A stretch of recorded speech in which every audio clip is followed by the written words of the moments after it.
नैना और कबीर, ये दोनों जेनजी ब्रीड के असली नमूने थे, जो एक डेटिंग ऐप पर मिले थे। पहली बातचीत कुछ ऐसी थी जैसे कि किसी ने ऑकवर्ड मीम्स का एक्सचेंज शुरू कर दिया हो। कबीर ने लिखा, तेरा बायो तो नेक्स्ट लेवल और रिलेटेबल है।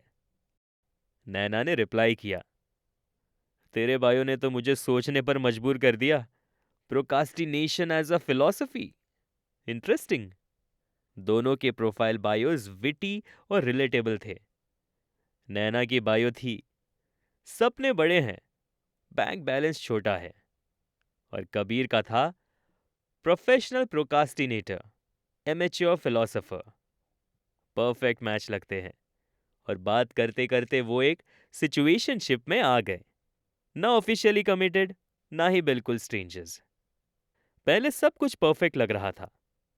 कबीर अपने दिन की हर छोटी छोटी बात नैना के साथ शेयर करता, और नैना उसे अपने इंस्टा स्टोरीज के पीछे का रियल वर्जन दिखाती। एक दिन दोनों वीडियो कॉल करते हुए हंसी मजाक कर रहे थे। नैना ने कंप्लेन करते हुए कहा, कबीर तुझे पता है, मेरा मैनेजर मुझे कल तक प्रेजेंटेशन बनाने को बोल रहा है। कबीर ने हंसते हुए कहा, रिलैक्स चिल यार, प्रोकास्टिनेट कर और कल सुबह बना ले। लेकिन कुछ दिन बाद उनकी बातें धीमी पड़ने लगी। कबीर एक दिन बेंचिंग मोड में चला गया। उसने नैना के मैसेजेस का रिप्लाई करना कम कर दिया। नैना ने एक दिन डायरेक्टली पूछा, कबीर तू ठीक है ना? आजकल बातें कम हो गई हैं। कबीर का कैजुअल सा रिप्लाई आया, बिजी था यार। नैना को समझ नहीं आ रहा था कि वो क्या करे। उसने अपनी बेस्टी रिया को कॉल किया। नैना ने टेंशन के साथ कहा, रिया यार कबीर बहुत ही वियर्ड बिहेव कर रहा है। पहले तो मुझे लगता था सब परफेक्ट है, बट अब पता नहीं। रिया ने एडवाइस देते हुए कहा, तो क्यों उसका वेट कर रही है? किसी और पे फोकस कर और अपनी वैल्यू समझ। नैना ने थोड़ा टाइम अपने ऊपर लगाया, जिम ज्वाइन किया, नए कपड़े लिए और अपने रील्स में और ज़्यादा एफर्ट लगाने लगी। लेकिन कबीर का सर्टल प्रेजेंस उसके आसपास महसूस होता था। वो उसके हर स्टोरी देख रहा था, हर पोस्ट को लाइक कर रहा था, लेकिन कभी मैसेज नहीं करता था। ये ऑर्बिटिंग था। वो कभी सामने नहीं आता था, लेकिन अपनी प्रेजेंस का एहसास जरूर दिलाता था। एक रात नैना ने डिसाइड किया कि अब और नहीं। उसने कबीर को एक डायरेक्ट मैसेज भेजा, कबीर मुझे क्लियर करना है, तू क्या चाहता है? अगर तू इस सिचुएशनशिप में नहीं रहना चाहता तो मुझे बता दे, लेकिन मुझे तेरे ये मिक्स सिग्नल्स नहीं चाहिए। कबीर ने रिप्लाई किया, लेकिन उसका जवाब वही था जिसका नैना को डर था। नैना मुझे लगता है कि हम दोनों को थोड़ा टाइम चाहिए। मैं अभी कुछ सीरियस नहीं चाहता। नैना को समझ आ गया कि वो गोस्टिंग की तरफ जा रहा है। एक पल के लिए उसका दिल टूटा, लेकिन उसने अपने आप को संभाला और अपने दोस्तों के साथ एक स्पॉन्टेनियस रोड ट्रिप का प्लान कर लिया। नैना ने जब इस रोड ट्रिप के बारे में रिया से कहा, तो रिया ने पूछा, रोड ट्रिप? इतनी जल्दी प्लान बन गया? नैना ने मुस्कुराने की कोशिश की। "अ, हाँ, मुझे डिस्ट्रैक्शन चाहिए।" पर स्टोरी यहीं खत्म नहीं होती। कबीर को समझ आया कि नैना उसकी लाइफ में कितनी इंपॉर्टेंट थी।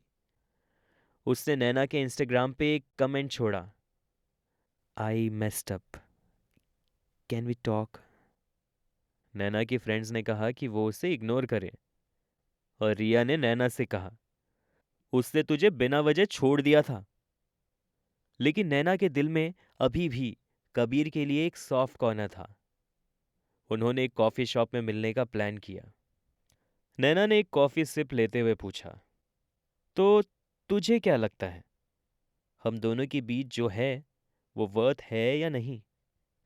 कबीर ने कन्फेस किया, नैना मुझे कमिटमेंट से डर लगता है, लेकिन मैं जेन्युइनली तुझे पसंद करता हूँ। मुझे समझ नहीं आया कि ये सब कैसे हैंडल करना है, इसलिए डिस्टेंस बना लिया। नैना ने कहा, मुझे क्लैरिटी चाहिए थी और तू वही नहीं दे सका। मैं तेरा दर्द समझती हूँ, लेकिन मुझे अपनी सेल्फ रिस्पेक्ट भी संभालनी है। अगर तू जेन्युइनली इस कनेक्शन को एक चांस देना चाहता है तो तुझे प्रूव करना पड़ेगा।